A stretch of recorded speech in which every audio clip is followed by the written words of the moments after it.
تجھے منع کر دیا اس بات سے کہ تو آدم علیہ السلام کو سجدہ کرے تو کہنے لگا انا خیر منہ، میں ان سے بہتر ہوں. تو میں ان سے بہتر ہوں کیا ہے یہ تکبر. تو متکبر بھی کیا کرتا؟ اچھا سمجھتا. اب اس میں اسباب کیا ہیں اس کے؟ بعض لوگ ایسے ہیں جو علم کی وجہ سے اپنے کو دوسروں سے بہتر سمجھتے ہیں، بعض ایسے عبادت گزاری کی وجہ سے اپنے کو دوسروں سے بہتر سمجھتے ہیں، بعض ایسے نسب کی وجہ سے اپنے کو دوسروں سے بہتر سمجھتے ہیں، بعض ایسے قوت کی وجہ سے، بعض ایسے دولت کی وجہ سے دوسروں کو اپنے سے حقیر سمجھتے ہیں. تو یہ جو ساری چیزیں ہیں، چاہے عزت ہو، صورت شکل ہو، دولت ہو، نسب ہو، اس میں انسان کا اپنا ذاتی کوئی اختیار نہیں ہے اور دخل نہیں، کیونکہ یہ چیزیں اللہ کی عطا ہیں. کئی لوگ ہیں دنیا میں آپ دیکھتے ہیں محنت کرتے سب کرتے مگر ان کو جیسی آمدنی ہونا نہیں ہوتی. آپ کو اللہ اگر دے دیا تو اس میں اللہ کا فضل ہے نا جی. آپ کی محنت سے کیا ہونے والا ہے؟ محنت کر کے بھی لوگ ناکام ہیں. ایسے ہی حسن و جمال ہے، اللہ کسی کو دے دیا، کوئی ویسی صورت شکل کا نہیں ہے جیسے آپ ہیں، تو اس میں آپ کا کیا کمال ہے؟ اللہ تعالیٰ کا کمال ہے کہ اللہ نے آپ کو صورت عطا فرمائی. جس کو چاہے عطا فرما دیتا. تو آپ اپنے ہاتھ سے تو اپنی صورت بنائے نہیں، اللہ نے آپ کو عطا کی ہے، تو اس لیے آپ کو اس پر شکر کرنا چاہیے اور تواضع اختیار کرنا چاہیے، نہ کہ متکبر بنے کہ میں خوبصورت ہوں، میری ناک ایسی ہے، میری آنکھ ایسی ہے، اور دوسرے جو کم جو ہے حسن والے ہیں وہ ادنا ہے. اس میں ان کا کوئی قصور نہیں ہے، اللہ کی تقسیم ہے. اور کئی ایسے ہوتے ہیں صورتیں اچھی ہوتی ہیں، دل اچھے نہیں ہوتے. تو ایسی کئی صورتیں جہنم میں ڈال دی جائیں گی، گردن کے بل ان کو کھینچا جائے گا اور لے جا کے جہنم رسید کر دیا جائے گا. تو وہ صورت خوبصورت ہو کر جو ہے جہنم میں چلے گی، تو کتنی افسوس کی بات ہے. ایسے ہی بعض لوگ ہیں دولت تو میں بتا دیا اقتدار کی وجہ سے، تو اقتدار بھی کسی کے ہاتھ میں نہیں ہے. آپ دیکھیں کہ کرسی کے لیے کتنے لڑتے ہیں، اللہ تعالیٰ کسی ایک کو اس میں سے اقتدار دے دیتا ہے. تو اللہ جب اپنے فضل سے کسی کو دیا تو اس کو متکبر نہیں ہونا چاہیے، اس پر یہ نہیں سمجھنا چاہیے کہ یہ کام نہیں کیا. یہ تکبر پیدا کیوں ہوتا ہے؟ آدمی کسی بھی چیز کو اپنی طرف جب منسوخ کر لیتا ہے تو اس سے ہوتا ہے. مثلا آدمی کوشش کیا، کوشش کامیاب ہو گئی، تو اس کو اللہ کا شکر ادا کرنا چاہیے. اگر یہ سمجھے کہ یہ میری کوشش سے ہوا ہے تو اس نے کیا کیا کہ اس چیز کو اپنی طرف منسوخ کیا. اور اللہ کے سچے بندے کیا کرتے ہیں؟ ہر کوشش پر جو کامیابی ہوتی ہے اس کو اپنے رب کی طرف لے جاتے ہیں کہ مولا کے فضل سے ہوا، اس کی عنایت سے ہوا. کوشش تو بہت کرتے ہیں، کامیاب سب کہاں ہوتے ہیں. تو اس سے تکبر سے آدمی بچتا ہے. اسی طرح بعض لوگوں کو نسب کا تکبر ہوتا ہے، فلاں بزرگ کی اولاد ہے، یہ ہے وہ ہے، دوسرے حقیر. واقعی میں اگر کوئی سرکار کے نسب سے تعلق رکھتا ہے یا کوئی برگزیدہ بزرگ کے جو ہے نسب سے تعلق رکھتا ہے، فضیلت کی بات ہے. لیکن لوگ کریں اس کی عزت، لوگ دل سے اس کی تعظیم کریں. وہ کب ہوگا؟ کہ جب وہ اپنے ان اسلاف کے رشتے قدم پہ چلے گا. نہ کہ میں یہ کہہ کر کے میں فلاں بزرگ کی اولاد ہوں، کسی پر زبردستی مسلط ہونا چاہوں. تو اس سے لوگوں کے دلوں میں عزت ہوتی ہے. لوگ سمجھتے ہیں کہ ہم کو بڑا بزرگ کی اولاد ہونے کی وجہ سے لوگ کر رہے ہیں. تو اس میں آپ کو شکر گزار ہونا چاہیے کہ اللہ نے آپ کے اس جو ہے جو اجداد میں سے بزرگ تھے ان کے صدقے میں آپ کو عزت دی ہے. اس میں آپ کا کیا کمال ہے؟ آپ کی کیا خصوصیت ہے؟ ان کے طفیل میں آپ کو ملی ہے، تو پھر آپ کو چاہیے کہ آپ ان کے راستے کی پیروی کریں، ان کے راستے پر چلیں. حالانکہ کیسی کیسی ہستیاں دنیا میں گزری کہ جن کی جتنی تعظیم کی جائے کم تھی. جیسے حضرت امام جعفر صادق رضی اللہ عنہ، حضرت امام حسین رضی اللہ عنہ کے پوتے ہیں امام جعفر صادق، جن کی مشہور نیاز ہوتی ہے پرنوں کی نیاز کے نام سے. تو امام جعفر صادق رحمۃ اللہ علیہ مرتبہ کیا کیے کہ اپنے غلاموں کو، خادموں کو لے کے ساتھ بیٹھ کے بولے کہ دیکھو آج ہم تم مل کے ایک عہد کریں گے. یہ واقعہ کشف المحجوب جو حضرت داتا گنج بخش علی حجویری رحمۃ اللہ علیہ کی مشہور کتاب ہے اس میں آپ نے نقل کیا ہے. تو حضرت امام جعفر صادق اپنے خادموں غلاموں سے کہہ رہے دیکھو آج ہم تم مل کے ایک عہد کریں گے، قیامت کے دن ہم میں سے جو پہلے بخشا جائے گا اپنے دوسروں کو ساتھ میں کو بخشائے گا. تو غلام سارے رونے لگے، کہنے لگے کہ اے رسول اللہ کے فرزند، ہماری کیا حیثیت؟ آپ کا خاندان وہ ہے کہ آپ لوگوں کے وسیلے سے لوگ بخشے جائیں گے. تو آپ فرمائے ایسا مت کہو، مجھے تو خیال آتا ہے کہ قیامت کے دن میں اپنے نانا محمد رسول اللہ کے سامنے کیا صورت لے کے جاؤں گا. اللہ، یہ ان کی تواضع تھی. نسل پر فخر کرنے کا تو یہ لوگوں کو حق تھا، لیکن ان میں یہ بات تھی. اور آج بعض ایسے لوگ ہیں کہ جو بتاتے ہیں کہ ہم ایسے ہیں ویسے ہیں، وہ فلاں بزرگ کی اولاد ہے، لہٰذا لوگوں کو چاہیے کہ ہمارے مطیع رہیں، ہمارے فرمانبردار رہیں، ہمارے غلام بن کے رہیں. تو ایسی سوچ بالکل مناسب نہیں ہے. ہاں، اپنے اندر وہ وصف پیدا کر لو کہ خود لوگ تم سے تعلق جوڑ کر فخر محسوس کریں اور کہیں کہ ہم ان کی نسبت سے جڑے ہوئے، ایسی حیثیت نہیں ہے کہ ہم کو اس پر فخر ہے. ایسا ہونا چاہیے، نہ کہ کسی کے اوپر اپنے نسب کو لے کر مسلط ہو جانا. اچھی بات نہیں ہے، بزرگان دین کے طریقے سے ہٹی ہوئی بات ہے، اور تکبر کی علامت ایسا کرنا، غرور کی علامت ہے.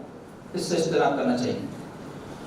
اسی طرح کوئی اور اللہ تعالیٰ قوت دے دیا کسی کو، تو قوت تو بزرگوں نے کہا ہے کہ انسان سے زیادہ جانوروں میں ہوتی ہے، شیر میں، ہاتھی میں، اونٹ میں. آپ سے زیادہ قوت ہے، تو پھر فخر کس بات کا ہے؟ مشترک ہے قوت میں، آپ اور انہوں بلکہ انہیں بڑھیا ہوا ہے آپ سے.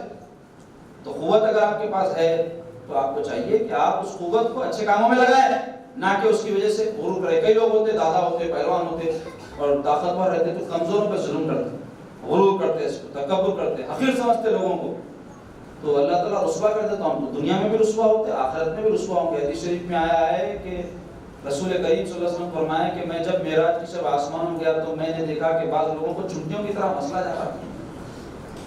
جیسے چونٹی کو رون دیتے نا، مسل دیتے، کوئی حیثیت سمجھتا انسان اس کو، تو ویسا انسانوں کو جو ہے مروڑا جا رہا ہے.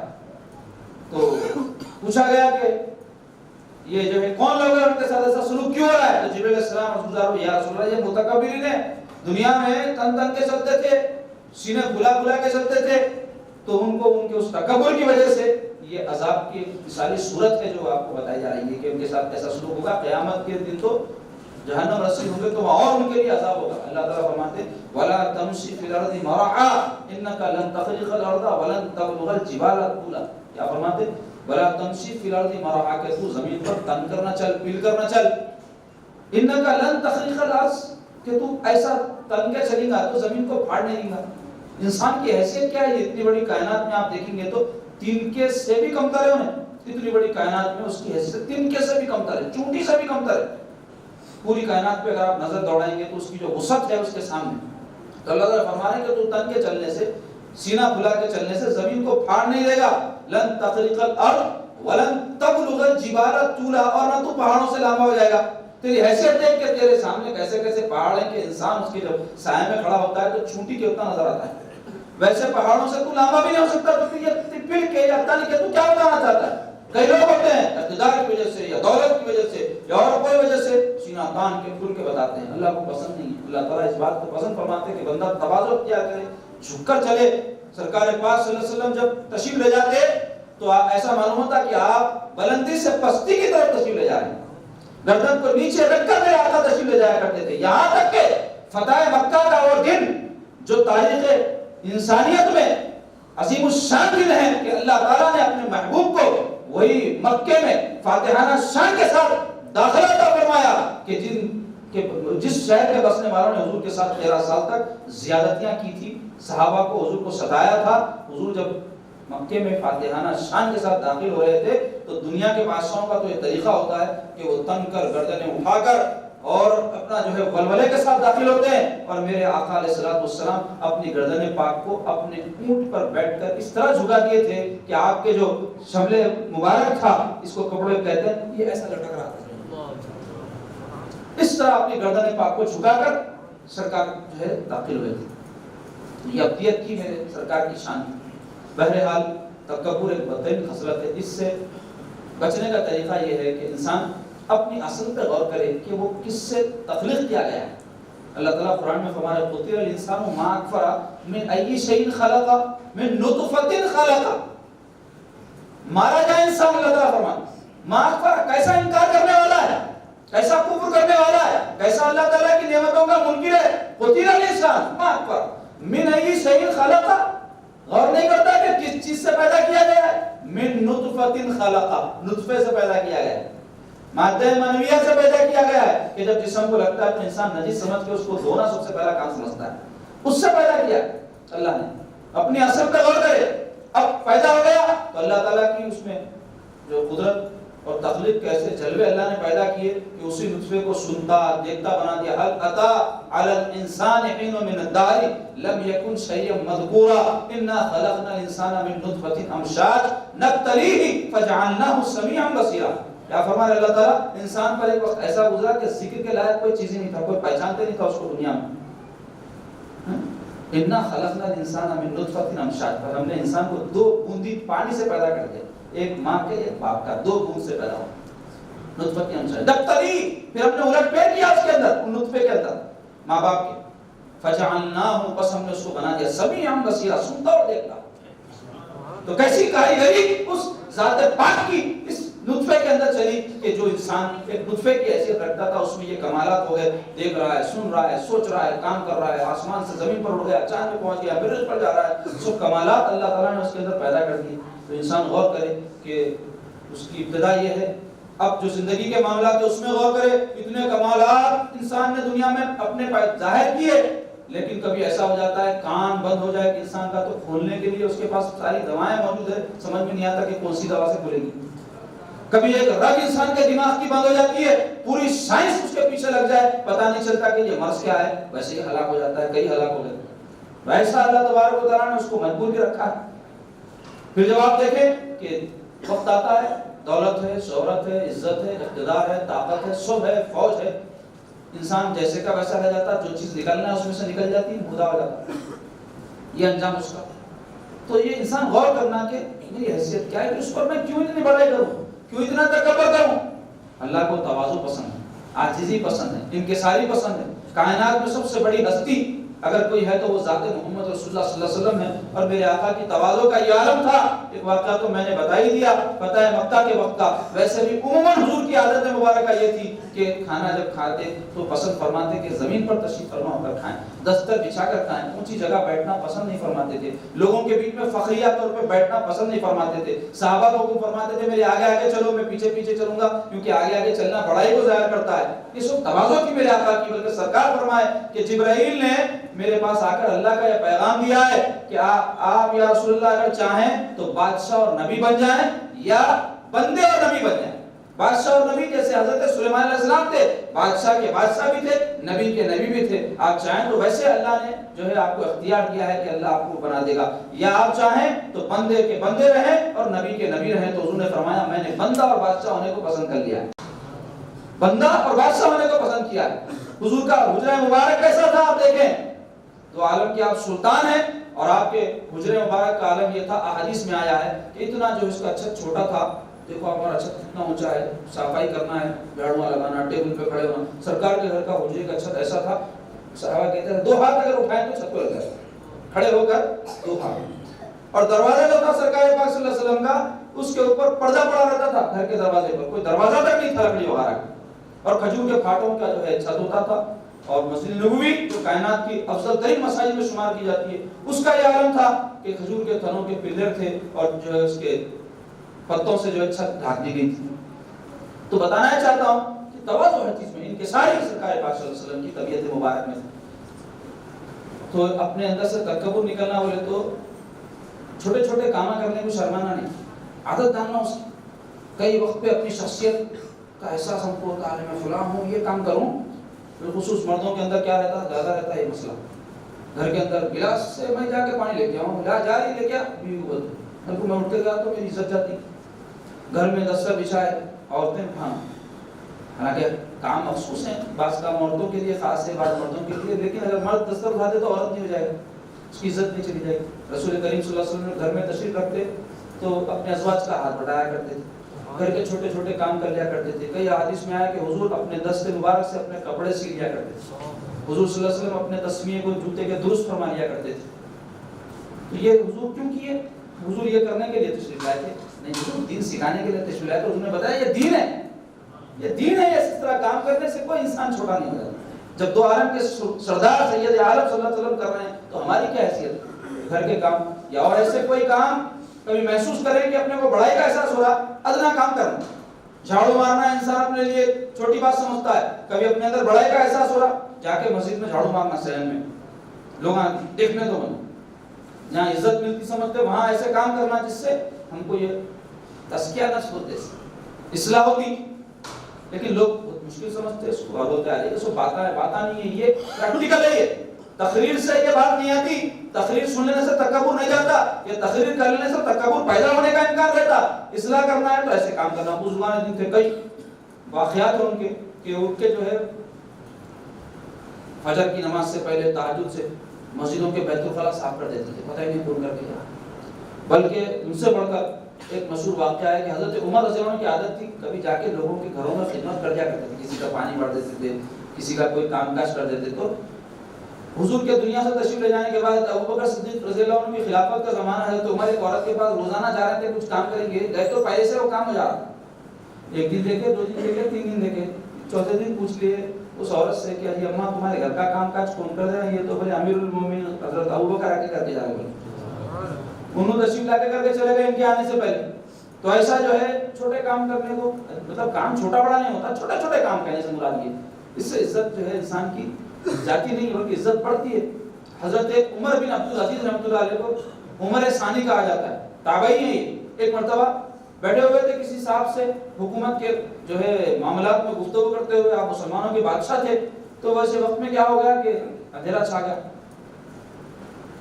تو آپ اٹھ کے جا کر جو ہے چراغ کو بڑھا دیا. تو وہ صاحب جو بیٹھے ہوئے تو کہنے لگے امیر المومنین آپ مجھے حکم فرماتے. تو آپ نے کہا کہ آپ میرے مہمان ہیں, میں آپ کو کیسے کہوں گا اٹھ کے جا کے چراغ بڑھاؤ. تو کہتے اپنے غلام کو بلا دیتے. تو کہنے لگے غلام دن تمام کام کر کے تھک کے پڑا ہوا ہوں گا, مناسب نہیں سمجھا اس کو بلاؤں. اور پھر فرمائے دیکھو میں چراغ روشن کرنے سے پہلے بھی عمر بن عبدالعزیز تھا اور چراغ روشن کرنے کے بعد بھی عمر ہوں. یعنی میری شخصیت میں اس سے کوئی فرق نہیں پڑا. کوئی مجھے دوسرے نام سے پکارے گا کیا, یا میری شخصیت میں کچھ جو ہے کمی ہو گئی نہیں, وہی ہے. تو ایسا جو ہے بزرگوں کی سوچ تھی, ایسا ان کے اندر تواضع تھی. تو ہم کو بھی اس کا عادی ہونا چاہیے تاکہ یہ بری خصلت ہم سے جو ہے دور ہو. اور کوئی یہ نہیں سمجھنا ہم میں نہیں رہتی بھائی دوسروں میں, ہر کوئی ایسی سمجھ رہا آج کل میرے میں ریا کہاں ہے, میرے میں تکبر کہاں ہے, میں کسی سے حسد کہاں کرتا ہوں, انہیں کرتا ہوں, ایسے نہیں کرتا. تو یہ خود ایک بہت بری بیماری ہے. حدیث شریف میں آیا ہے اللہ تبارک و تعالیٰ جب کسی بندے کے ساتھ بھلائی کا ارادہ فرماتے ہیں تو اس کو اپنے عیوب سے آگاہی عطا فرما دیتے ہیں. یعنی بندہ جاننے لگتا مجھ میں یہ خرابی ہے, میرے میں یہ فالٹ ہے, میرے میں یہ کمی ہے. اب الٹا ہو گیا, لوگ دوسروں میں تو 10 فالٹاں دیکھ لیتے, اپنا فالٹ نظر نہیں آتا. نہ صرف اپنا فالٹ نظر نہیں آتا بلکہ کوئی بتائے تو مانتے بھی نہیں, قبول بھی نہیں کرتے. تو اصلاح کیسا ہوگی؟ اصلاح اس وقت ہو سکتی ہے جب آدمی کسی کی بات کم سے کم اپنی سمجھ میں نہ آئے, دوسرا بتائے تو قبول کر لے. اس لیے کہا گیا ہے کہ کسی مرشد کی صحبت اختیار کرو, ان کے مرشد سے عقیدت رہتی. عقیدت تو بات ہی مرید ہوتا, اور یہ مقصد سے ہونا کہ ہم کو دین سیکھنا ہے ان سے, دنیا کی خاطر نہیں ہونا. تو جب وہ مقصد کے ساتھ ہو گئے تو اب انہوں کو کوئی نصیحت کرے, ڈانٹے ڈپٹے, کچھ بھی برا نہیں دکھتا. اب اپن کچھ دنیاوی غرض کے ساتھ ان سے تعلق قائم کرے, تھوڑی سی بات مرضی کے خلاف ہوگی تو دوسرے مرشد کو ڈھونڈتا ہوں, ارے نہیں بھائی وہ ساتھ بول رہے ہیں. اور آج کل تو مجاہدہ کرو تو مریداں بھاگیا رہے. اس واسطے مرشد بھی وہ نہیں کہ بھائی اب حیرا جیسا بھی رہ دو, بھاگ گیا تو جا کے کہیں بدعقیدہ نہ ہو جائے, چلنے دو کام اس کا بھی اپنا بھی چل رہا. ایسا ہو گیا. پہلے کیا تھا, بزرگان جن کے بڑے بڑے اولیاء اللہ کی کتابوں میں نے پڑھا ہے کہ کوئی مرید ہونے آتا تو پہلے مرید ہی نہیں کرتے تھے, کتنے کے عرصے تک دیکھتے تھے کہ اس میں ظرف ہے یا نہیں, یہ اس قابل ہے یا نہیں کہ اس کو مرید کیا جائے. یہ دیکھنے کے بعد کہ یہ ضبط کر سکتا ہے, اس کو مجاہدات کرائے تو یہ مجاہدات میں کامیاب ہو سکتا ہے, اس کے ساتھ سختی سے پیش آیا جائے تو یہ اس کو برداشت کر سکتا ہے, تب اس کو داخلے سلسلہ کرتے. اب تو زمانہ یہ آ گیا مریدوں کو بہلا کر رکھنا پڑا, ذرا کچھ بولے تو کہاں ناراض ہو جاتے کہ کہاں ہیں روز جاتے کہ ایسا خیال پیدا ہونا شروع ہو گیا. کیوں؟ اس واسطے کہ لوگوں میں وہ تحمل اور وہ مقاصد جو بیٹھ کے لیے ہوتے تھے وہ باقی نہیں رہے. اب معاملات بدل گئے, سوچ بدل گئی, فکر بدل گئی, اس کی وجہ سے ایسے مسائل ہو رہے. تو اللہ تعالیٰ ایسی چیزوں سے محفوظ رکھے. تو یہ تھے خسائل جو برے ہیں جس کی تفصیل میں آپ کے سامنے رکھا, اور اس سے ہم کو بچنا چاہیے. اور بچنے کے لیے جیسے میں نے کہا تھا تقریر سننے سے آدمی کی اصلاح نہیں ہوتی, اس کے لیے مجاہدات کرنے کی ضرورت ہے, وہ بھی ایک رہنما کی نگرانی میں, اور پھر اپنے آپ کو اس کے حوالے کرنا چاہیے. ایسا نہیں کہ مرضی میری چلے گی اور جو میں چاہتا ہوں ویسا نتیجہ نکلے, تو ممکن نہیں. مرضی ڈاکٹر کی چلے تب مریض صحت مند ہوتا ہے. مریض کہے گا میں بریانی بھی کھاؤں گا, میٹھا بھی کھاؤں گا, سب کھاؤں گا, انجیکشن بھی نہیں لوں گا, دوا بھی نہیں کھاؤں گا, پھر میں اچھا ہو جانا کہیں وہ تو ڈاکٹر صاحب سے مل لیا میں. تو خالی ڈاکٹر صاحب کی صورت دیکھو تو بیماری دور ہوتی. کیا دوا کھانا, پرہیز کرنا اور تکلیف اٹھانا تو جب جا کے جو ہے سیکھا ہوتی. خالی ڈاکٹر صاحب کی صورت دیکھنے سے کچھ بھی نہیں ہوتا. تو اس لیے ضرورت ہے کہ مجاہدات کرنے کی ہم کوشش کریں.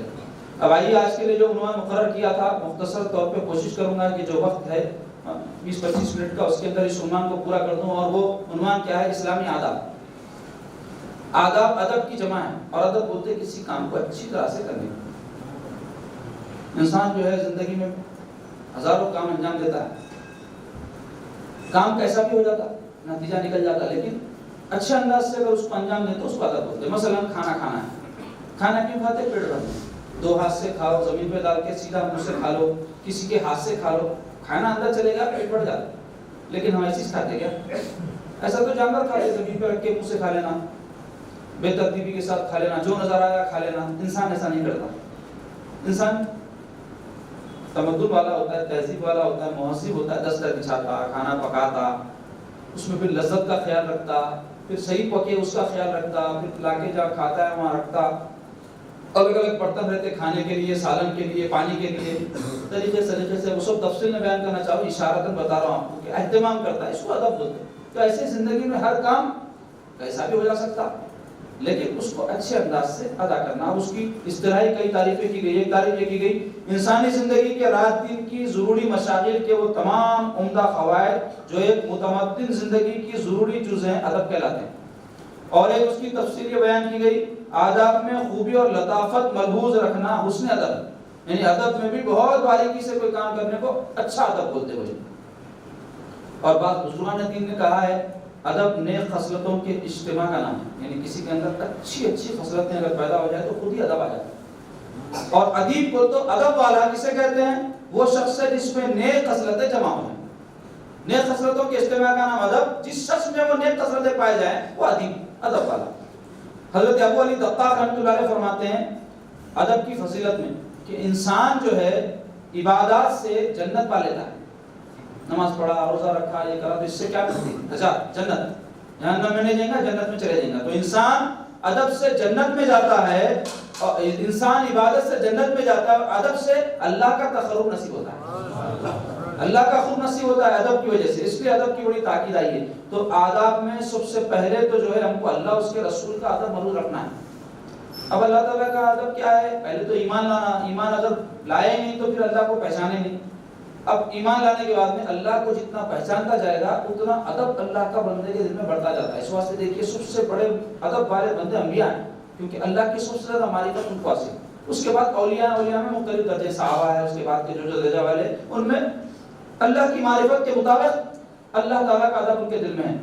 ایک عام بات ادب سے متعلق ہمارے جیسے بندوں کے لیے بتاتا ہوں کہ اللہ تعالیٰ کو ہمیشہ حاضر و ناظر سمجھتے رہنا، اس سے دل میں ادب پیدا ہوتا ہے۔ آدمی جب کسی سے غافل ہو جاتا ہے، وہ نہیں دیکھنے سمجھتا ہے، تو ایسے کام کرتا ہے جو ان کی موجودگی میں نہیں کرتا، ایسے کام سے سرزد ہو جاتا ہے۔ ہمیشہ اللہ کو حاضر و ناظر سمجھے گا تو کیا کرے گا؟ محتاط رہے گا، کوئی کام نافرمانی کا نہیں کرے گا، معصیت کاری سے بچے گا۔ دل کے اوپر اس کے وہ کیفیت تاری ہونا، حاضر و ناظر سمجھنا بولے تو خالی سمجھنے سے کچھ نہیں ہوتا، دل پہ ہار تاری ہونا اللہ تعالیٰ کی حضوری کا، اس کی موجودیت کا۔ اسی طرح ہمیشہ اس سے ڈرتے رہنا کہ اس کی پکڑ سخت ہے، ان بطش ربک لشدید، قرآن میں اللہ تعالیٰ فرماتا ہے بے شک آپ کے پروردگار کی پکڑ بڑی سخت ہے۔ اللہ تعالیٰ دل چھوڑتے چھوڑتے جب پکڑ لیا تو دنیا میں بھی رسوا کریں گے، آخرت میں بھی عذاب ہوگا۔ اس لیے ہمیشہ اس سے ڈرتے رہنا کہ نہیں معلوم کہ اللہ تعالیٰ کے جو معاملات ہیں اس قسم سے ظہور میں آتے۔ اسی طرح اس سے کبھی غافل نہ رہنا، ذکر میں مشغول رہنا، ہمیشہ یاد کرتے رہنا اس کو، تو اس سے حضوری پیدا ہوتی۔ اور خوشی پر شکر کرنا، یہ ادب ہے اللہ کی ذات کا۔ اللہ تعالیٰ کو خوشی نصیب کرے تو بندہ اس کا شکر بجا لے، اور کوئی بلا اس پر نازل کرے اللہ تو صبر کرے۔ تو یہ سب چیزیں ادب سے تعلق رکھتی ہیں۔ حضرت ابو علی دقاق رحمۃ اللہ علیہ بہت بڑے بزرگ گزرے ہیں، جن کے متعلق مشہور تھا کہ وہ زندگی میں کبھی تکیے پہ ٹیک لگا کے نہیں بیٹھتے تھے، ایسا ادب کرتے تھے، یعنی ہر وقت اللہ کو حاضر و ناظر سمجھ رہے تو اللہ کی جناب میں کیسے میں آرام کروں، ٹیکنے لگاتے تھے۔ اسی طرح عبداللہ جلیل رحمۃ اللہ علیہ کے متعلق مشہور ہے کہ 20 سال تک ادب کی خاطر نیند میں بھی پاؤں نہیں پھیلایا جاتا، پاؤں خرید کر کے سوتے۔ تو اللہ تعالیٰ کیا کوئی جہد رکھتے ہیں کیا؟ چلو کہ کعبۃ اللہ شریف کی طرف پیر نہیں کرنا ادب کی وجہ سے بات سمجھ میں آتی ہے، لیکن یہ کدھر بھی پیر نہیں کرتے تھے، اس واسطے کہ ہر طرف اللہ ہی اللہ کے جلوے نظر آتے تھے، کدھر پیر کرو کھینچ کے رہتے۔ تو یہ آپ بولیں گے کیسا ممکن ہے؟ جن کے دل کے احوال بدل جاتے ہیں ان کو یہ معاملہ سمجھ میں آتے۔ اب ہمارے دلوں کے احوال دنیا داری کے ہیں، ان کے دل میں حضوری اور جو اللہ تعالیٰ کی محبت اور اس کی حاضر و ناظر ہونے کی کیفیت جم گئی تھی، اس کے اثر کے طور پر ایسی باتیں ظہور میں آئی۔ اسی طرح رسول اللہ صلی اللہ علیہ وسلم کے آداب ہیں، اس کی تفسیر میں میلاد شریف کی مجلس میں عنوان کے تحت آپ کے سامنے رکھا، اس کو دہراؤں گا نہیں، صرف چند باتیں ضروری بتا دوں کہ ہمارے زمانے میں حضور کا ادب بولے تو کیا کرنا۔ حضور علیہ الصلوۃ والسلام کا جب بھی نام پاک لیے حضور پر درود بھیجنا، اور حضور علیہ الصلوۃ والسلام کا جہاں ذکر ہو وہاں ادب کے ساتھ بیٹھ کے توجہ کے ساتھ سننا، اور حضور علیہ الصلوۃ والسلام کے ذکر کا صحابہ کرام، اولیاء کرام اور ائمہ ایسا جو ہے احترام کرتے تھے کہ حضرت امام مالک رحمۃ اللہ علیہ ایک مرتبہ حدیث شریف بیان کر رہے تھے کہ ایک بچھو گھر میں اس کے جو ہے آپ کو ڈنک مارنا شروع کرا، اور 17 یا 16 مرتبہ ڈنک مارا. آپ بدستور حدیث بیان کرتے تھے. جب حدیث شریف ختم ہوئی تو زہر کے اثر سے آپ کے چہرے کے اوپر نیلا پنا آ گیا اور آنکھوں سے آنسو نکلے. سارے شاگرد پریشان ہو گئے, حضرت کیا بات ہے کیا بات ہے. تو جب حضرت فرمائے کہ میاں کئی مرتبہ بچھو ڈنک مارا, دیکھے تو پورا پیر بھرا ہوا تھا. تو بولے حضرت آپ حدیث موقوف کیوں نہیں کر دیتے؟ بولے رسول اللہ صلی اللہ علیہ وسلم کے ارشادات بیان کرتے کرتے رک جاؤں میں. ادب کے خلاف ہے بات, ادب کے خلاف. اور ایسے بہت سارے واقعات ہم کو ملتے ہیں. سرکار کے جو ہے ذکر پاک کا اور حدیث پاک کا جب یہ ادب تھا تو حضور کی ذات اور صفات کا کیسے ادب کیا کرتے تھے کہ اندازہ لگاؤ. اس واسطے حضور کا جب بھی ذکر ہو دل تھام لینا, پوری توجہ سے سننا اور کرنا. اسی طرح حضور کی نعت بیان کر رہے ہیں یا حضور کے کوئی واقعات بیان کر رہے ہیں تو ایسے الفاظ اور ایسے القاب جو حضور کے شایان شان ہو وہ استعمال کرنا. عام لوگوں کا نام جیسا لے لیتے ویسا نہیں لے لینا, کیونکہ اللہ تعالیٰ قرآن میں حضور کے متعلق جو ہے ادب کے متعلق فرمائے کہ حضور کے سامنے آواز بلند مت کرو اور حضور صلی اللہ علیہ وسلم سے ایسے بات مت کرو جیسے آپس میں ایک دوسرے سے کرتے ہو. بہت سارا جو ہے ادب کا جو معاملہ ہونا چاہیے قرآن میں اللہ سکھائے ہیں اپنی امتیوں کو. تو کوئی یہ نہ سمجھے کہ حضور کے زمانے میں صحابہ کے لیے تھا وہ معاملہ, اب نہیں. ابھی بھی حضور کا نہ صرف احترام, حضور کی ذات, حضور کے صفات, حضور کے اقوال, حضور کے افعال, ہر چیز کا احترام. اور اسی طرح حضور کے گھر والے, حضور کے ازواج, حضور کے اہل بیت کا ادب ہمارے دل میں ہونا, حضور سے جو چیز متعلق ہے اس کا ادب ہمارے دل میں ہونا. کیونکہ یاد رکھو یہ بہت بڑا سرمایہ ہے ادب. اور جیسے حضرت نے فرمایا کہ ادب سے کیا ہوتا ہے, انسان کو تقرب الی اللہ نصیب ہوتا ہے. نماز روزے وغیرہ تو جنت ملتی ہے, لیکن قرب خدا اگر ملتا ہے تو ادب کی وجہ سے ملتا ہے. تو اس لیے ہمیشہ ادب کا لحاظ رکھنا. اب اس کے بعد میں یہ بزرگان دین کا ادب بھی ضروری ہے. بزرگان دین میں اولیاء اللہ ہیں, علماء ہیں, مشائخ ہیں, ان کا ادب کرنا. دور حاضر میں دیکھنے میں آ رہا لوگوں میں بہت بڑی جو پستی آ رہی ہے وہ ادب کے بارے میں آ رہی ہے. اور جتنے یہ گمراہ فرقے ہیں آپ دیکھو ان کے اندر بے ادب اور گستاخ پیدا ہوتے ہیں. جو بندہ آیا منہ چھوڑے بول دیے, منہ چھوڑے بول دیے, کیا بولے تو بولتے کہ حق بول رہے ہیں, حق ہے یہ. بولے ایسے حدیث اور ایسی آیات لے کر جس میں اللہ تبارک و تعالیٰ اپنے نبی کو کسی بات پر تنبیہ فرمائے ہیں تو دیکھو اللہ تعالیٰ حضور کو ایسا بولے, اللہ تعالیٰ فلاں نبی کو ایسا بولے, تو اللہ تعالیٰ بولے, اللہ تعالیٰ نبی سے بڑے ہے, تم کیسا بول سکتے؟ تمہاری کیا حیثیت ہے, تمہاری کیا مجال ہے کہ اللہ اور اپنے نبی کے جو ہے جو بیچ میں معاملہ ہے اس میں تم جو ہے اپنی رائے دو یا اپنا کوئی خیال کا اظہار کرو, تمہاری اوقات ہی نہیں ہے. یہ ایسا بولنا خود بے ادبی ہے. اور اگر کوئی شان گھٹانے بولا تو کافر ہو جاتا. شان گھٹانے کی نیت سے اگر کوئی ایسی بات کیا کسی نبی کی شان میں تو وہ مسلمان ہی باقی نہیں رہتا, ایمان چلا جاتا ہاتھ سے. اور ایمان ہی اصل ہے. ایمان رہا تو سب عوام قبول ہوں گے نا, ہماری داڑیاں قبول ہوں گے, ٹوپیاں قبول ہوں گے, تبلیغ قبول ہوں گی, خدمت دین قبول ہوں گی, مدرسے قبول ہوں گے. کب ہوں گے؟ جب ایمان رہا. تو اب ایمان سرک گیا تو یہ ایسی چیزیں پتہ بھی نہیں چلتا سرک گیا بول کے ہم سمجھے رہتے ہیں مسلمان ہیں, نیکوکار ہیں, میں یہ کر رہا ہوں خدمت, وہ کر رہا ہوں خدمت, اتنے شاگرداں ہیں, اتنے مریداں ہیں, سب رہ جاتا مگر کام کچھ نہیں آتا. ایمان اگر ہے تو تھوڑا عمل بھی ہے تو قبول ہوگا. ایمان بھی ہے تو مثال اس کی ایسی زمین رہی تو بلڈنگ بنائیں گے اس پہ, بس زمین ہی نکل گئی نیچے سے تو بلڈنگ کے ہوا پہ بناتے. تو عمل کی مثال بلڈنگ کی ہے اور ایمان کی مثال زمین کی ہے. زمین کو سنبھال کے رکھو, بلڈنگ کبھی بھی بن جا سکتی. بلڈنگ کو سنبھالنے جا کے زمین میں کو چھوڑ دو, زمین نکل گئی تو کہیں بھی نہ رہتی. اس واسطے ادب کا بڑا خیال رکھنا. تو بزرگان دین کا ادب بھی ضروری ہے اور ادب سے اللہ تعالیٰ بڑے مراتب بلند کرتا ہے. سیدنا غوث پاک رحمۃ اللہ علیہ کا مہینہ ہے اور اسی مناسبت سے یہ مجالس ہم منعقد کر رہے ہیں. ان کا ایک واقعہ ادب کے بارے میں. حضرت غوث پاک کا جو ہے طالب علم کا زمانہ تھا اور آپ روایت کرتے ہیں کہ میں اور یعنی غوث پاک اور میرے دو ساتھی, ایک کا نام ابن سقا تھا اور ایک عبداللہ تمیمی, ہم تینوں بغداد کے مدرسہ نظامیہ میں تعلیم حاصل کر رہے تھے. اس دوران ہم کو پتا چلا کہ ایک خطوب زمان آئے ہوئے. خطوب بولتے اولیاء اللہ میں ایک بڑے مرتبے کے بزرگ ہوتے ہیں, ان کو کہتے ہیں اولیاء اللہ کے فضائل وغیرہ کا عنوان ہے انشاءاللہ. جب اس میں خطاب کروں گا تو وہ مراتب بزرگان دین کے جو خطوب ابدال آپ سنتے رہتے بولتے کہ شو بتاؤں گا. تو بہرحال وہ خطوب کے پاس جو ہے جانے کا یہ لوگ ارادہ کیے ان کی خدمت میں. تو ابن سخا نام کے جو ساتھی تھے وہ کہنے لگے کہ میں یہ خطوب کے پاس جاؤں گا اور دیکھوں گا ان واقعے میں خطوب ہے یا نہیں. اس کے لیے میں ان سے ایسے ایسے کلاس کوشچن کروں گا, ایسے سوالات کروں گا کہ سن کے ان چکرا جانا. اب یہ طالب علم جب مدرسے میں پڑھتے نا تو نیا نیا علمی جوش رہتا, پھر وہاں کیا کرتے ہر ایک کو چاہتے کہ اپنے علم کی ذریعے سے جانچنا. تو ان کا بھی وہی زور دور تھا. تو انہوں بولے میں جا کے آڑے تڑے سوالاں کر کے ان کو جو ہے دم کر دوں گا اور انہیں جواب نہیں دے سکوں. تو غوث پاک فرمایا ایسا نہیں بولنا, لیکن وہ بول دیے. عبداللہ تمیمی نام کے جو ساتھی تھے انہوں کہنے لگے میں بھی خطوب کے پاس جاتا ہوں اور جا کے جو ہے ان سے سوالات کرتا ہوں اور دیکھتا ہوں کیا جواب دیتا ہوں. گستاخی تھی یہ بھی, سوالات کیا کرتے اللہ والوں کی صحبت میں گئے تو کیا فیض ملتا, کیا ان کا توڑا ملتا دیکھنا, تو برکت ہوتی. ان کو جانچنے گئے، ان کو ٹٹولنے گئے تو کچھ بھی نہیں ملتا اور بلکہ الٹا نقصان اٹھا لیتے۔ غوث پاک رحمۃ اللہ علیہ فرمانے لگے کہ میں اس کتب کے پاس جاؤں گا، نہ کوئی سوال نہ جواب، میں دیکھتا ہوں ان کی صحبت سے مجھے کیا فائدہ ہوتا ہے۔ اب یہ تینوں پہنچتے ہی وہ کتب جو ہے پہلی نظر میں سامنے تھے، پھر نظر ڈالے تو غائب ہو گئے، پھر ظاہر ہوئے، ہو کر جو ہے آپ مخاطب ہو کر کہنے لگے ان لوگوں سے جن میں پہلے اپنے سخا سے کہنے لگے اپنے سخا تو مجھ سے ایسا سوال کرنا چاہتا تھا، اس کو سن کے میں چکرا جاؤں، سن تیرا سوال یہ اس کا جواب یہ۔ اس کے بعد فرمائے کہ تیری یہ بے ادبی اور گستاخی کی جو طبیعت ہے اس کی وجہ سے میں دیکھ رہا ہوں کہ تیرا خاتمہ کفر پہ ہو جائے گا، یہ جو ہے وعید سنا دی۔ اس کے بعد عبداللہ تمیمی کی طرف مخاطب ہو کے بولے عبداللہ تم بھی مجھ سے سوال کر کے جواب چاہتے تھے، سنو یہ سوال ہے یہ جواب۔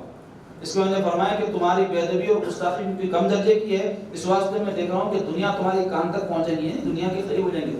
پھر غوث پاک کی طرف مخاطب ہو گئے صاحبزادے تمہارے ادب کی وجہ سے تم اللہ کے مقبول بن جاؤ گے، اور میں دیکھ رہا ہوں کہ تم بغداد کی جامع مسجد کے منبر پر بیٹھ کر یہ اعلان کر رہے ہو خدمی ہادی علی رغبتی کل ولی اللہ کہ میرے یہ پیر تمام اولیاء کی گردنوں پر ہے، یہ بشارت میں تم کو دیتا ہوں۔ اس کے بعد وہ غائب ہو گئے۔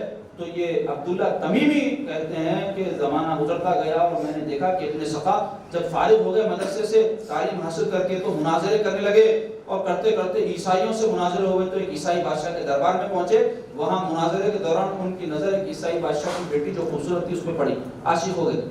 بادشاہ سے کہنے لگے تیری بیٹی سے میری شادی کرا دے، تو انہیں بولا اسلام چھوڑے تو تھا، تو انہوں اسلام چھوڑ کے اس کی بیٹی سے شادی کر لی، مرتد ہو گئے معاذ اللہ۔ اس کے بعد میں وہ بادشاہ کے دربار میں رہنے لگے تو ان کے جسم میں ایک بیماری پھوٹ گئی جس کی وجہ سے کسی کے ساتھ ان کو نہیں رکھا جا سکتا، تو بادشاہ حکم دیا گیا کہ پھر تو ان کو کنڈی پہ ڈال دی۔ اسی حال میں ان کی موت ہو گئی، کفر میں مر گئے، وہ قطب کی بات صحیح ہو گئی۔ اس کے بعد عبداللہ تمیمی کہتے ہیں اس واقعے کے راوی کہ میں نے اس کتب کی بات کو میرے معاملے میں بھی سچ ہوتے ہوئے درست ہوئے دیکھ لیا کہ میں بھی علم حاصل کر کے جب فقیہ بن گیا تو مجھے بادشاہی دربار میں ایک بڑی نوکری مل گئی کہ جس کی وجہ سے میں بادشاہی دربار کا آدمی بن گیا اور دنیا میرے کانوں کے قریب آ گئی، دنیا داری میں لگ گیا میں۔ اور میں نے یہ بھی دیکھ لیا اس کتب کی بات کو سچ ہوتے ہوئے کہ غوث اعظم رضی اللہ عنہ بغداد کی جامع مسجد پر اعلان فرما رہے ہیں قدمی ہادی علی رغبتی کل ولی اللہ، تو سارے عالم کے اولیاء ان کے سامنے اپنی گردنوں کو جھکا دیے ہیں۔ تو اس واقعے سے کیا بات معلوم ہے ہم کو کہ جو ادب کرتے ہیں اللہ والوں کا، اللہ تعالیٰ ان پر اپنے مراتب اور جو ہے ان کے مراتب اور اپنے جو عنایتیں خاص کر دیتے ہیں۔ تو اس واسطے ہمیشہ ادب کے دامن کو تھامے ہوئے رہنا، اور اس کے لیے ضروری ہے کہ بے ادبوں کی صحبت میں نہیں بیٹھنا، کیونکہ جیسوں کے ساتھ رہے آدمی ویسی ہو جاتا ہے، بھیڑ بن جاتا ہے، مزاج ویسی بن جاتی ہے۔ اس واسطے صحبت اختیار کرنے سے پہلے دیکھ لو بولے کس کے ساتھ بیٹھا، ادب والوں کو چننا، کبھی بے ادبوں کی صحبت میں نہیں بیٹھنا۔ تو ادب کی بڑی اہمیت ہے۔ اسی طرح بزرگان دین پر اعتراض اور تنقید کرنے سے بچنا۔ کئی معاملات ایسے رکھے ان کے جذب میں کچھ باتیں بول دیتے ہیں جو ہم کو سمجھ میں نہیں آتی، لیکن وہ جان بوجھ کر کوئی کفریہ کلمہ زبان سے نہیں نکالتے، شتیہات بولتے اس کو، کچھ ایسے الفاظ رکھتے جس کا ہم کو ظاہری معنی پہ ایسا دکھتا کہ غلط ہے، لیکن انہوں جس مقام سے بولتے وہ بات میں کچھ نہ کچھ سچائی ہے۔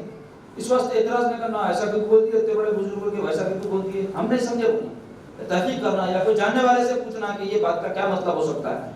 اسی طرح ان سے بدگمان نہیں ہونا، کسی واقعے کو لے کے بعد بزرگوں کے پاس ظاہری احوال شہرتے دیکھ کے لوگ بولتے ارے وہ بزرگ ہے جی، تو بعض بزرگ اپنے آپ کو چھپانے کو ایسے کام کر دیتے۔ جیسے ایک بزرگ کو معلوم آ کہ بادشاہ ملنے کو، تو حضرت نہیں چاہتے تھے ملنا اس سے، تو اب کیسا بولیں گے نہیں آنا انہیں بول کے، تو جب انہیں آیا تو کیا کرے، کھانا لاؤ کے سامنے رکھ کے دو ہاتھ سے لبا کھانے لگے۔ لوگ دیکھ کے بولے بادشاہ کو ارے بادشاہ برآمد کیا جاتے بزرگ ہے، دو ہاتھ سے کھانا کھا رہے ہیں، ان کو کھانے کا طریقہ نہیں معلوم۔ بادشاہ واپس ہو گیا تو الحمدللہ نہیں ملنا چاہ رہے تھے، بھگانے کے راستے۔ اب دیکھنے والے تو کیا سمجھے بزرگ ہو کے ایسا کام کریں کہ دو ہاتھ سے کھانا کھائے اور ان کو آداب تک نہیں معلوم۔ تو ہم ظاہری چیز کو دیکھ کے تنقید اور اعتراض نہیں کرنا، اور ایسے ہی اگر کسی عالم سے یا کسی بزرگ سے ملاقات ہو تو ان سے بحث و تکرار نہیں کرنا۔ کوئی مسئلہ ہم کو سمجھ میں نہیں آیا تو ہمارے عقل کی کمی سمجھنا، بحث و تکرار میں پڑھنے سے گستاخی بھی ہو جاتی ہے ان کے شان میں اور ہم ان کے فیض سے محروم ہو جاتے ہیں۔ تو یہ ہے بزرگان دین کا مختصر ادب۔ اب آئیے آداب زندگی میں سے آپ کو کوئی مختصر طور پہ بتا دیتا ہوں۔ آداب زندگی بولتے کیا ہے؟ انسان دنیا میں جو پیدا ہوتا، کھاتا پیتا سوتا چلتا پھرتا ملتا جلتا، اچھا برا وقت آتا، خوشی غم، سب زندگی کا حصہ ہے، اس سے گزرنا پڑتا اس کو۔ تو ہم الحمدللہ مسلمان ہیں اور دین اسلام کے ماننے والے، اور ہمارا دین ایک ایسا دین ہے جو کامل ترین دین ہے، اور وہ دین ہم کو زندگی کے ہر امور کو، ہر معاملات کو کیسا عمل میں لانا ہے، اچھے طریقے سے، حسن کے ساتھ، ادب کے ساتھ، تعلیم دی ہے. تو قرآن اور حدیث کی تعلیم کی روشنی میں طہارت کے آداب، کھانے پینے کے آداب، مجلس کے آداب، ملاقات کرنے کے آداب، گفتگو کے آداب، سفر کے آداب، سونے کے آداب، لباس کے آداب، مسرت اور غم کے آداب سب بیان کیے گئے ہیں. اور بڑی تفصیل ہے اس کی، اور تقریر سننے سے یہ سب نہیں آ جاتے. یہ آنے کے واسطے تربیت کی ضرورت ہوتی ہے. سب سے پہلا کام تو ماں باپ کا ہے کہ بچے جیسے ہی گھر میں بڑے ہونے لگے تو ان کو ان کی عمر کی مناسبت سے جو چیزیں سکھانا ہے وہ سکھاتے جانا. بچے جو ہے سب سے پہلے جو ہے بات کرنا شروع کرتے تو ان کو جو ہے اللہ اللہ بولنا سکھانا اور اچھی طریقے سے ان کے سامنے بات کرنا. وہی عکس کرتے ہیں گھر میں لڑائی جھگڑے کرے، گالی گلوچ کرے تو وہ سیکھتے. اور کھانا خود اپنے طور پر جب شروع کرے تو کھانے کے آداب سکھانا. اس طرح جب چلنا پھرنا آ گیا، لوگوں سے ملنے جلنے لگے تو سلام کرنا، کس سے کیسا ملنا، یہ سب ماں باپ کا کام، سرپرستوں کا کام. بڑے ہو جانے کے بعد میں یہ سب آداب اگر انہیں سیکھ گیا تو آگے نفس کی تہذیب اور نفس کو سدھارنے کے آداب ہے مرشد سکھائے گا، یعنی رضائل سے اس کو پاک کرے گا. اس کے لیے مرشد کی صحبت ضروری ہے. لیکن بچپن سے ایک مقام تک پہنچنے تک جو ضروری ہے وہ ماں باپ ہی سکھائیں گے. اب کسی کو کھانے پینے کے آداب نہیں معلوم، مرشد پڑھ کے وہ سکھا لیتے، پڑھا تو آگے کے کہاں سیکھتا ہوں میں، آگے کب سیکھتا پھر. اس لیے اس کو تیار کر کے وہاں جانے کے قابل بنا دینا تو انسان کو جو فائدہ ہوگا. آپ دیکھو کتنی اہمیت ہے صوفیاء کرام کی اور بزرگان دین کی ہمارے دین میں. ایک واقعے سے آپ کو یہ بات سمجھ میں آئے گی. علماء کی بھی اہمیت ہے ہمارے دین میں، مشائخ کی بھی. مشائخ وہ جو لوگوں کی اصلاح اور تربیت کرتے ہیں، اور علماء وہ جو دین کی تعلیم دیتے ہیں. اس کو حضرت مولانا روم علیہ الرحمٰن نے ایک بہترین جو ہے مثال سے، واقعے سے، تمثیلی واقعے سے اس کو سمجھایا ہے. ایک بادشاہ کے زمانے میں رومی اور چینی کاریگر تھے زبردست. وہ جو ہے بادشاہ کے پاس آئے انعام کی خواہش میں، اپنا فن دکھا کے انعام حاصل کرنا چاہتے ہیں. تو بادشاہ سے بولے کہ ہم اپنا فن دکھاتے، آپ ہم دونوں کا فن دیکھ کے اس کے مطابق آپ انعام دو. تو بادشاہ بولا ٹھیک ہے. تو وہ لوگ کہنے لگے کہ ہم کو ایک حصہ دے دینا جس پہ اپنا فن دکھائیں گے، زمین کا ایک ٹکڑا، اور اس پہ پردے وغیرہ ڈال دینا تاکہ ہم کیا کام کر رہے ہیں کسی کو پتہ نہ چلنا، رازداری میں کرنا چاہتے. تو بادشاہ بولا ٹھیک ہے. رومیوں کو ایک مقام دے دیا، ان کے سامنے چینیوں کو دے دیا. تو وہ چینی کیا کرے، فن تعمیر کے ماہر تھے. اندر وہ پردوں میں بہترین جو ہے مکان بنائے، ایسا عالیشان مکان، نقش و نگار سے آراستہ، دیکھنے سے جس کا تعلق، پردے میں کام چل رہا تھا. اس کے بعد یہ جو سامنے رومیوں کا جو ہے حصہ تھا، وہ لوگ بھی اپنے جو ہے کام میں لگے رہے. اب وہ دن آ گیا کہ جس دن ان کے کام کا مشاہدہ کرنا ہے بادشاہ کو. تو بادشاہ آیا تو پردے اٹھائے گئے. تو جیسے ہی چینیوں کے گھر کے اوپر سے پردہ ہٹایا گیا تو ایک بہترین جو ہے مکان، نقش و نگار والا. بادشاہ دیکھا تو دم رہے گا، ایسا خوبصورت شاہکار مکان کبھی دیکھا نہیں تھا. تو تعریف کیا انہوں کے فن. پھر جیسے ہی یہ جو رومی تھے، ان کا جو کام چلا تھا، وہاں سے پردہ اٹھایا گیا تو وہ لوگ کچھ بھی نہیں کیے. ان کو جو حصہ دیا گیا تھا اس میں ایک دیوار بنائے جس کے اوپر جو ہے پلاسٹرنگ وغیرہ کر کے، اس کو شائننگ کر کے، سیکل کر کے، پالش کر کے ایسا چمکا دیے تھے کہ یہ چینیوں کا جو مکان ہے اس کا پورا عکس جو ہے یہ رومیوں کی دیوار پہ پڑ رہا تھا. اس کے اندر اتنی شاندار دکھ رہی تھی وہ بلڈنگ. بادشاہ دیکھ کے حیران رہ گیا، سمجھ میں نہیں آ رہا تھا یہ کام اچھا ہے یہ کام اچھا ہے. تو بولے دونوں بھی یہ کاموں کی مثال ایسی ہے. نقش و نگار والے گھر کی مثال ہے علماء کی خدمت، کہ وہ کسی کو دین کے نقش و نگار سے آراستہ کرتے ہیں. اور صوفیہ کیا کرتے ہیں، اسی کام کو سیکل کرتے ہیں، خالی پالش کرتے ہیں، جس سے وہ دین کا جو علم سیکھے انہوں اس کا صحیح عکس نظر آتا ہے. تزکیے کے بعد، مجاہدات کے بعد، مراقبے اور ذکر کے بعد یہ منزل سے جب گزرتے ہیں تو اس کو پالش کرنا کہتے ہیں. اس سے اندر کے جو صفات ہے اسلام کی نکھر کے آتے ہیں. تو دونوں کی خدمت کی اہمیت اپنی جگہ ہے اور اس سے یہ نتائج نکلتے ہیں. تو ہم کو چاہیے کہ ہم اسلامی آداب سیکھیں، کیونکہ ہمارا دین کامل دین ہے اور زندگی گزارنے کے تمام طریقے ہمارا دین ہم کو سکھایا ہے. لوگوں کے پاس وقت نہیں ہے بھائی. اب لوگوں کے پاس یہ کام کرنے وقت نہیں ہے تو مطلب یہ اپنے لیے وقت نہیں ہے. تو کتنی بڑی غفلت ہو رہی ہے زندگی کے ساتھ. تو ہم کو مسلمان اگر ہیں تو چاہیے کہ اسلامی آداب، زندگی گزارنے کے آداب زندگی جس کو کہتے ہیں، اس سے واقفیت حاصل کریں. تو اس مختصر سے وقت میں یہ ساری باتیں صرف زبانی تو آپ کو سنا سکتا ہوں، لیکن یہ باتیں صرف سننے سے نہیں، پریکٹیکل اس پہ عمل کرنے سے ہیں. تو اس کے لیے کئی ادب سے متعلق کتابیں ہیں، وہ آپ حاصل کریں. گھر میں اپنے سے ایک ماحول بنائیں جس میں کھانے کے، گفتگو کے، اٹھنے بیٹھنے کے، ملاقات کے تمام آداب جو ہے خود بھی اس پہ عمل کریں، اپنے بچوں کو بھی سکھائیں. بچے بولنے سے زیادہ آپ کو دیکھ کے سیکھتے ہیں. اس وقت ہم خود اگر اس پر عامل رہیں، گھر میں ہمارا ایسا ماحول ہو تو ہماری اولاد خود بخود ہی کوئی چیزوں کو سیکھتے ہوئے بڑی ہوتی ہے، تو ہم کو زیادہ مشقت نہیں اٹھانا پڑتا ان کو ان باتوں کو سکھانے کے لیے۔ تو مختصر طور پہ میں آپ کو بتاتا ہوں، سب سے پہلے طہارت کی عادات بتاؤں گا۔ ہمارے دین میں طہارت کی بڑی اہمیت ہے۔ اللہ تعالیٰ قرآن مجید میں فرماتا ہے ان اللہ یحب التوابین ویحب المتطہرین، بے شک اللہ تبارک و تعالیٰ پسند فرماتے ہیں توبہ کرنے والوں کو، محبوب رکھتے ہیں توبہ کرنے والوں کو اور پاکیزہ اور ستھرے رہنے والوں کو۔ تو ہمارے دین میں طہارت کی بڑی اہمیت ہے، لیکن ایک افسوسناک پہلو یہ ہے مسلمانوں میں کہ بالکل اس کے برعکس زندگیاں ہم گھروں میں دیکھو آپ ان کے، محافل میں دیکھو ان کے، ماحول میں دیکھو ان کے، محلوں میں دیکھو ان کے، بستیوں میں دیکھو آپ ان کے، جتنی گندگیاں اور جیسا رہنے کا انداز ہے افسوسناک۔ بعض گھر اچھے بھی ہیں، بعض محلے اچھے بھی ہیں، لیکن اکثر محلے مسلمانوں کے آپ دیکھیں وہاں کوئی نظافت کا، صفائی کا اہتمام نہیں رہتا، کوئی دلچسپی نہیں رہتی۔ مسجدوں میں تک لوگ نہ صرف جو ہے اس کو گندا کرتے ہیں بلکہ ذمہ دار خود رہتے ہیں گندا کرنے میں، یعنی صفائی کرنا تو دور کی بات ہے، خرابی اور گندگی پھیلا کے آتے مسجد مساجد میں بھی جا کے۔ رمضان شریف میں دیکھنے میں آتا کیا بولتے مسجد میں جا کے افطار کرنا، افطار کرتے گٹلیاں ڈال دیے، مرچیاں کھائے، چھلکے پھینک دیے، کاغذاں پھینک دیے، اڑ جاتے۔ تو یہ بری بات ہے۔ ہر ہمارے سرکار فرماتے ہیں کہ الطہور شطر الایمان، باقی آدھا ایمان، اور سرکار فرماتے ہیں تنزہوا فإن الاسلام نظیفۃ، پاک صاف رہو، ستھرے رہو، کیونکہ اسلام صاف ستھرا مذہب ہے۔ تو یہ ظاہری صاف ستھرے کا حکم کیوں دیا جا رہا ہے؟ اس کا اثر انسان کے باطن پہ پڑتا ہے۔ اس کو معمولی بات مت سمجھو آپ کبھی غور کرو، آپ باہر بازار میں ہیں یا کاروبار میں ہیں یا کوئی محنت کا کام کرے، دھوپ ہے، پسینہ ہے اور نماز کا وقت ہو گیا، آپ سیدھا مسجد میں چلے جاؤ، آپ اسی حال میں نماز میں ٹھہرنا گوارا کرتے، طبیعت نہیں چاہتی، ارے اللہ کی جناب میں جا رہا ہوں کیسا ہوں گا، وضو کرتے ہیں، وضو جیسے ہی کرتے آپ فوراً آپ کے مزاج میں، کیفیت میں تبدیلی آ جائے۔ کیا ہوا بھائی؟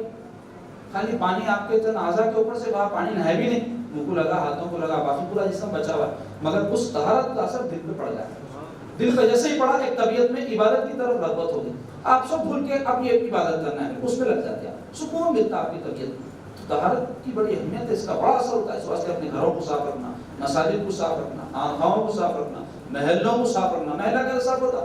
اب میرے کو جوش اٹھا محلہ صاف ہونا بول کے میں کیا لے کے نکلوں گیا، ٹرالی کچرے کی صاف نہیں ہوتا، ہر شخص اس کا خیال کرا تو محلہ صاف ہوتا۔ جیسا میرے کو خیال جوش اٹھا سب کوٹنا، سب اپنا اپنا کچرا پھینک لیے تو قصہ ختم ہو جاتا؟ نہیں، اپنا کچرا تو پھر جاتا، بازو والے کے گھر کے سامنے رہتا، اپنی پوٹلی تو نکل جاتی، اس کے گھر کے سامنے رہتی، تو صفائی کیسا ہوگی؟ انہیں اس کے گھر کے سامنے ڈالتا، انہیں اس کے گھر کے سامنے، پورا معاملہ ہی بگڑا ہوا ہے۔ مسلمانوں کے محلوں میں جا کے دیکھو، بگاڑ لگے رہتے کچروں کے، ہر شخص اپنا اپنا کچرا پھینکنے کا انتظام کر لیا تو خود بخود ہی بستی صاف ہو۔ تو اس سے کیا ہوتا ہے؟ ہمارے محلوں میں پاکیزگی رہی تو طبیعتوں میں پاکیزگی پیدا ہو۔ خیر، تو چاہیے کہ طہارت کے بارے میں خیال رکھیں۔ ہاتھ کی صفائی کی مرکز اہمیت ہے۔ سرکار فرمائے نیند سے جب بیدار ہو تو پانی میں ہاتھ ڈالنے سے پہلے ہاتھ دھو۔ کیوں کہ سرکار فرمائے کہ تم کو معلوم نہیں کہ نیند کی حالت میں تمہارا ہاتھ کہاں رات گزارا ہے۔ انسان بجھا لیتا، کرتا، پسینہ رہتا، گندگی رہتی، نیند میں نمام رہتا، گندگی لگ جا سکتی۔ اب وہی ہاتھ کے ساتھ اگر کھانا کھا لیا، وہی ہاتھ کے ساتھ کسی سے مصافحہ کر لیا تو سب آلودگی پھیلتی۔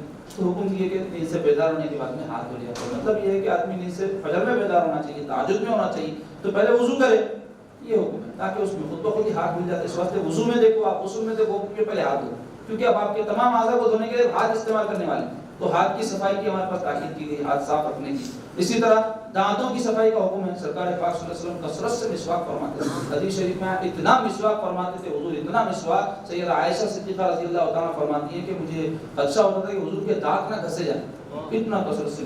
گھر سے جانے سے پہلے مسواک، گھر میں آتے مسواک، وضو سے پہلے مسواک، غسل کے وقت مسواک، سونے سے پہلے مسواک، نیند سے بیدار ہوتے ہیں مسواک، نیند میں حضور اگر اٹھ جاتے تو مسواک فرماتے۔ اتنا مسواک کا اہتمام، یہاں تک کہ حدیث شریف میں آیا جب سرکار پاک صلی اللہ علیہ وسلم کا اس ظاہر دنیا سے تشریف لے جانے کا وقت آیا تو ویسے وقت میں بھی ایک کوئی صاحب جو ہے، بلکہ سیدہ عائشہ کے بھائی اپنے ہاتھ میں مسواک لے کر آئے، حضور اس پر نظر ڈالیں تو سیدہ عائشہ مزاج شناخت تھی سرکار کی، سمجھ گئی کہ ایسے وقت میں بھی حضور مسواک فرمانا چاہتے ہیں، مگر کمزوری بہت تھی تو سیدہ عائشہ لے کر مسواک چاپ کر حضور کو پیش کی تو حضور اس سے مسواک فرمائے۔ ویسے وقت اتنی اہمیت ہے مسواک، تو جب میں رکھ لینا مسواک کرنا، کیونکہ اس سے سرکار فرمائے کہ منہ کی صفائی ہوتی ہے اور رحمان کی رضا حاصل ہوتی ہے، اللہ راضی ہوتا ہے۔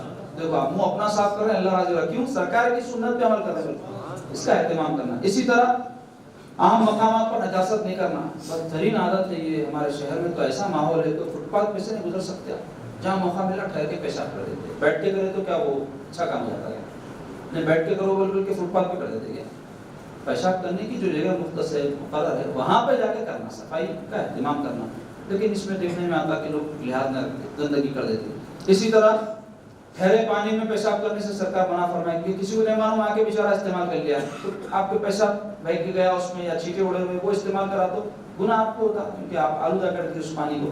اسی طرح کھڑے ہو کر پیشاب کرنے سے منع کیا گیا، اسے چھینٹے چلنے کا خطرہ ہے۔ اور حدیث شریف میں آیا ہے کہ دو باتیں ایسی ہے جس کے بارے میں لوگ جو ہے احتیاط نہیں برتتے اور ان کو عذاب ہوگا خبر میں، اس میں سے ایک سرکار فرمائے کہ پیشاب کے چھینٹوں کے بارے میں لحاظ نہیں کرتے۔ تو اب آج کل تو دارت خانے وغیرہ بہت اچھے انداز سے بنا دیے گئے ہیں کہ انسان پورا اہتمام کر سکتا ہے چھینٹوں سے بچنے کا، لیکن پھر بھی بعض لوگوں میں طبیعت میں جنگلی پنا رہتا، اس کا اہتمام نہیں کرتے، تو یہ بری بات ہے۔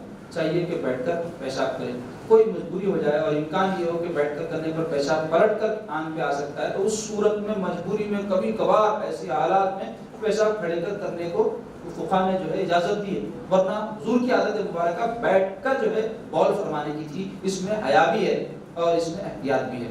اسی طرح نرم زمین پر پیشاب کرنے کا حکم ہے۔ اب تو تارت خانے بن گئے، پہلے نہیں تھے، تو کبھی پیشاب کرنے کی نوبت آئی تو حضور اپنے جو ہے لکڑی وغیرہ سے مٹی کو نرم فرما لیتے تاکہ چھینٹے نہ اچھلیں۔ سخت مٹی پر جب پیشاب گرتا ہے تو اس سے چھینٹے پلٹ کر آتے ہیں، نرم مٹی پر جب گرتا ہے تو وہ جذب کر لیتی ہے اور پیشاب اڑتا نہیں ہے۔ اسی طرح غسل خانے میں پیشاب کرنے سے حضور پاک صلی اللہ علیہ وسلم نے منع فرمایا۔ حضور نے فرمایا غسل خانے میں پیشاب کرنے سے بچو، اس سے وساوس آتے ہیں، وساوس، لوگ وسوسوں میں مبتلا ہے آج کل طبیعتوں میں، تو اس کی ایک وجہ شاید یہ بھی ہو سکتی ہے کہ پیشاب خانہ کے بجائے جو ہے اس میں غسل خانوں میں پیشاب کرتے ہیں، کیونکہ غسل پاک ہونے کی جگہ ہے، وہاں نجاست رہے گی، پلٹ کر چھینٹے اچھلیں گے، اس بات کا امکان رہتا۔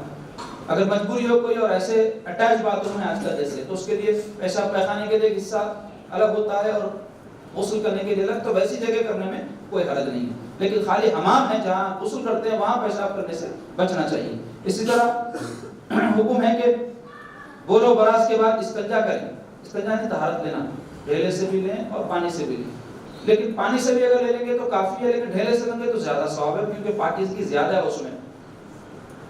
قرآن مجید کی آیت جس میں اللہ تعالیٰ فرمائے ان اللہ یحب التوابین و یحب المتطہرین، یہ آیت مبارکہ خبا میں جب سرکار کا قیام تھا اس وقت نازل ہوئی، تو خبا کے رہنے والے جو لوگ تھے ان کی تعریف اس میں کی گئی ہے کہ وہ پاکیزہ لوگ اور اللہ ان کو پسند کرتا ہے، تو سرکار ان کو بلا کر پوچھے دیکھو اللہ تعالیٰ نے تمہارے بارے میں فرمایا ہے کہ اللہ تعالیٰ طہارت کرنے والوں کو پسند فرماتا ہے، تم کیسے طہارت کرتے ہو؟